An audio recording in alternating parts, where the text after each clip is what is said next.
Good morning and Happy New Year. Is it too late to say Happy New Year when it's the 18th?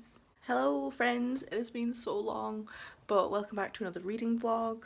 I thought I'd take you on a week of what it looks like working from home, and I thought I would start it on the day that I'm not at work.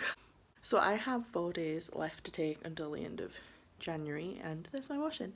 I thought I would just kick off a vlog.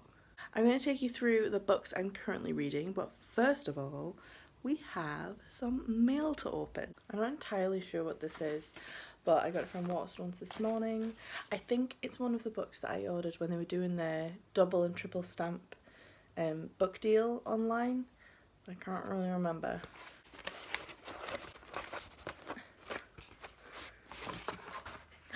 Yes! So this is the new covers of the Graceling trilogy by Kristen Kershaw and the new installment in the series Winterkeep, is that what it's called? Winterkeep? It's coming out as well, so I ordered all the new covers so that they can sit beautifully on my shelf, and I've ordered the new book as well, but it's a bit late. I think it came out on the 15th, and I know that there was definitely a parcel, I got an email about it to say that it was in the York distribution centre, and I'm in the north of Scotland, and that was a week ago, so where the hell is my book? By the way, I'm really excited to hopefully reread the series again before the next one comes in, but I still have a lot of books on my TBR. Speaking of, let's take you through them. The first book I'm reading is Women Don't Owe You Pretty by Florence Given.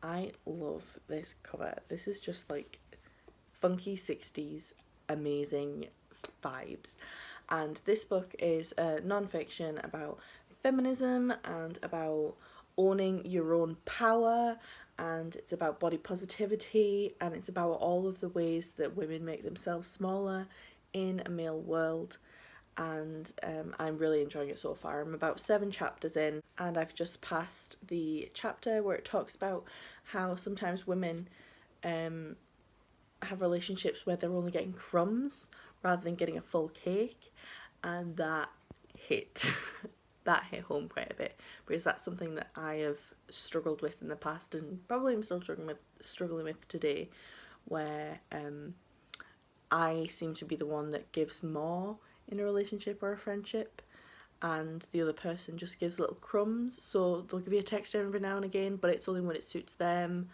or when they're bored, or when they're off work, or that kind of thing.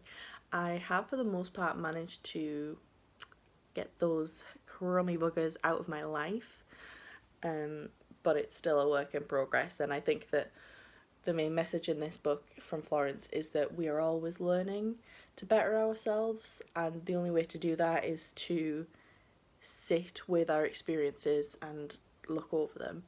So this has been a great book to use to reflect on, especially because working from home, we're in a pandemic, so we don't really get to go out very much. It's great to use as a framework, I guess, just to touch base with where I am in myself, and also on my feminism journey, and what I can do more of, really.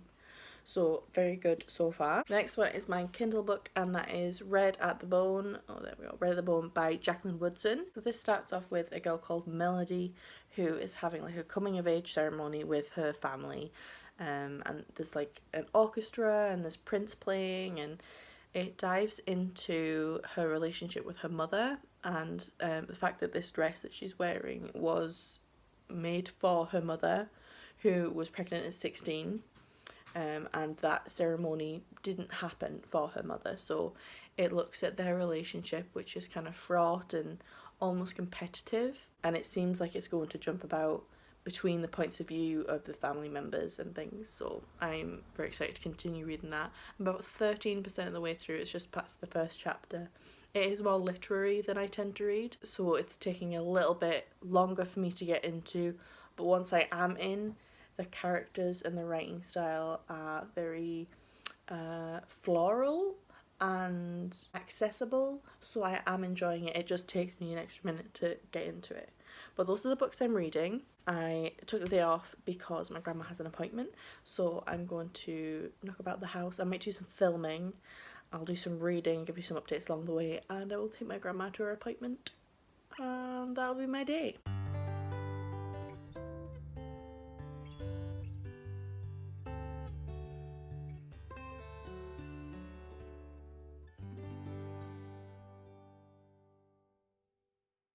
So, my love, what are you going to be reading for our reading half hour that we do every day together?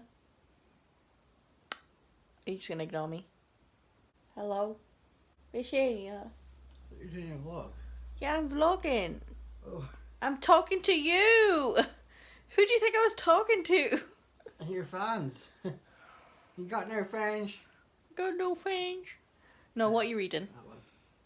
MC Beaton. That's a Hamish Macbeth story that you picked up from my grandma's yesterday. Yeah, but it's like, I don't know if it's a series, it's really like 20 something. What's happened so far? Somebody's dead. There's been a murder. Bit of a loner, this one. Mm-hmm. The locals don't like her. She's English. Bloody English. So, yeah, she's dead. So Hamish is like, I suppose I better do some work to find out who killed her.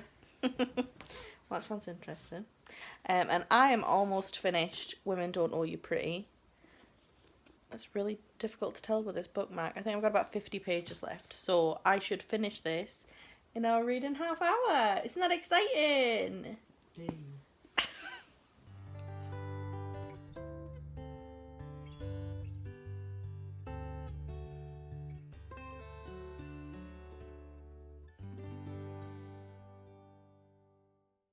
Good morning. It is Tuesday, just before 8:30, and I am logging into work for the day.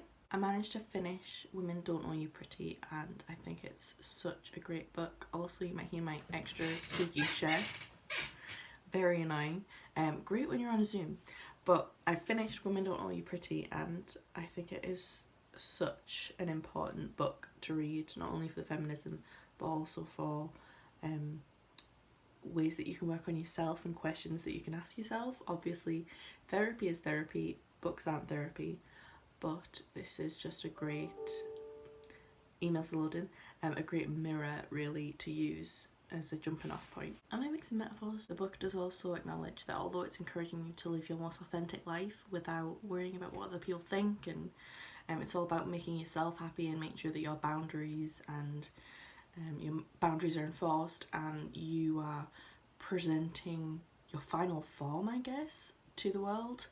It does acknowledge that that's not an easy or sometimes safe thing for trans and non-binary people and people of colour to do. So it does also counterbalance that with ways that we can work on ourselves. So I think it is very, very interesting read. I'm glad I read it. I gave it 5 stars. And yeah, I seem to be smashing the non-fiction this month. You'll see in my wrap-up that I've read quite a few non-fiction books this month. And long may it continue, because I'm really enjoying them. Really, really enjoying them. So I'm gonna crack on with work now that my emails have loaded. I've only got about 20, which is quite good for one day off, really. Oh, squeaky chair. Yeah, so let's tackle this Tuesday. Hello friends, it is Tuesday evening, and today we had our announcement that we're going to remain in full lockdown for another couple of weeks. Now, I have been fine, albeit March and April 2020 were a write-off, but from May onwards I've been like mentally great, like it's been fine, and then as soon as I finished work today it went downhill. So I feel like I need to like exercise some demons or something. So I thought I would go through all of my books on Goodreads, because at the moment I have about 500 books on my TBR. Now, the actual reasoning behind why I have so many books is a video I'd like to do on my own consumerism and anxiety buying. But I would like to just do a bit of a purge and go through the books that I've got and see what I would like to get rid of, and what better way to do that than to bring you along with me. Edit and Becca here. So I did originally spend 20 minutes going through all of the books that I was no longer interested in and kind of slating them, and that's not what I'm about. It's too negative, it's low energy, nobody wants to see that. So instead, I'm just going to give you the overview of the numbers at the end of this clip. And in short, I got rid of the books that were like family sagas, women's fiction, books that I'd bought because everybody else had bought them, not that I was actually interested in them, like Girl with the Dragon Tattoo kind of thing. So, yeah, positive vibes. Bearing in mind, I know that I was definitely either at 500 or like just barely under 500, like maybe 498 or something. So let's see what difference that's made. 480. So I have gotten rid of about 20 books. But the fact that I'm under 500 is a huge accomplishment. I know that going by my reading journal at the start of 2020, I had like 550, and that number's barely come down. So the fact that I have made a dent and gotten under that 100 bracket, I'm happy with that. I'm happy with that. And that makes it feel so much more achievable to chip away at my TBR, because I tend to read about 100 books a year, and like with 500 books, that's 5 years worth of reading, and that's without buying any more books, which I've already done. But that feels manageable, and I know that as I chip away at my TBR, there are going to be a lot of books that I'm reading that I'm not interested in, and that isn't what I thought it was, and it's okay to DNF those, it's okay to unhaul those, it's okay that they are kind of casualties in my 480 book TBR, because that's what reading is all about. It's all about discovering new things, it's all about hopping into new worlds and pushing yourself to read outside of your comfort zone, and sometimes that's going to pay off and sometimes it isn't, and I'm actually okay with the fact that a lot of these books I'm not going to enjoy, but I won't know that until I try and read them. So now I need to read them and stop procrastinating. Hello, so it is Thursday afternoon and I have just finished work for the day, and it is time to pick my TBR for the winter book hibernation readathon, which is hosted by Tom from Tom Reads Things and Simon from Savidge Reads. So you might remember I did the autumn edition, and the winter edition just follows on with that with slightly different prompts. So I will go through the prompts now, if I can find them, and I will show you the books that I've just chosen to fit those prompts. So the first prompt to match is a book with an alliterative title, so try saying that 3 times when you're drunk. But the book that I've chosen to fit that prompt is The Girl and the Ghost by Hannah Alcav. This is about a girl who is gifted a ghost on a coming of age ceremony, and she's very excited to receive this ghost and to have it as like her companion, and then she realises that her ghost actually has ulterior motives and maybe isn't the best companion for her. This also fits the second prompt, which is to pick a book with an icy blue cover or blue on the cover, and this is a completely blue cover. It's absolutely gorgeous. So that fits 2 prompts with 1 book. The third prompt is to pick a book with a feather on the cover, so I'm going to pick Mr. Loverman by Bernadine Evaristo. I really enjoyed Girl, Woman, Other last year. I think it was one of my top books of the year, which I still need to do a video for. But this one quite clearly has a feather on the cover, and this is about a 74-year-old man who has been married for 60 years, and he has also been cheating on his wife the entire time with his childhood best friend Morris.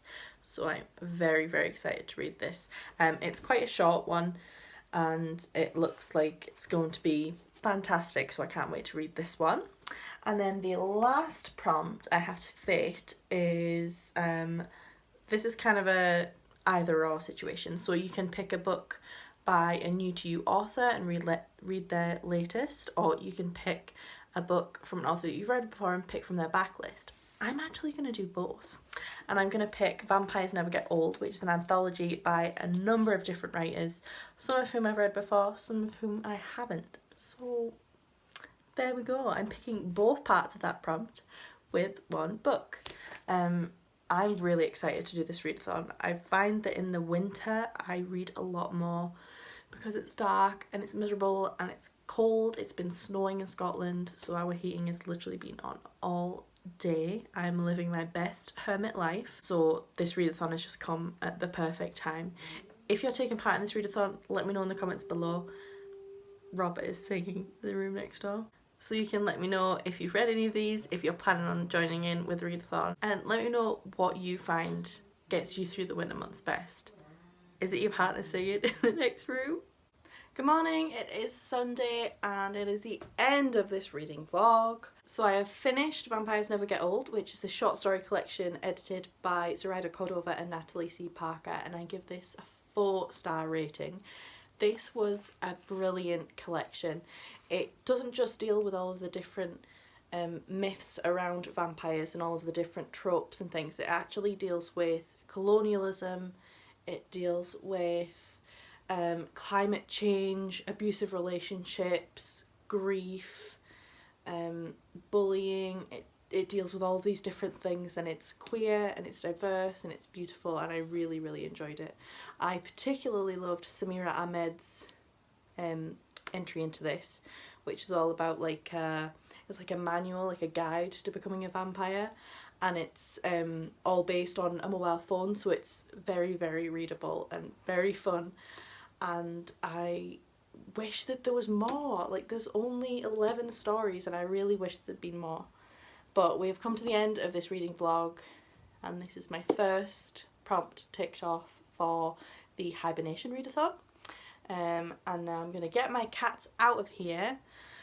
But please let me know if you've read any of these books, if you've been interested in any of these books, and if you're taking part in the hibernation readathon, and we can have a chat down in the comments. Apart from that, I will see you in my next vlog, which will be next week, finishing off the month and finishing off the readathon. So thank you for watching, and I'll see you in the next one.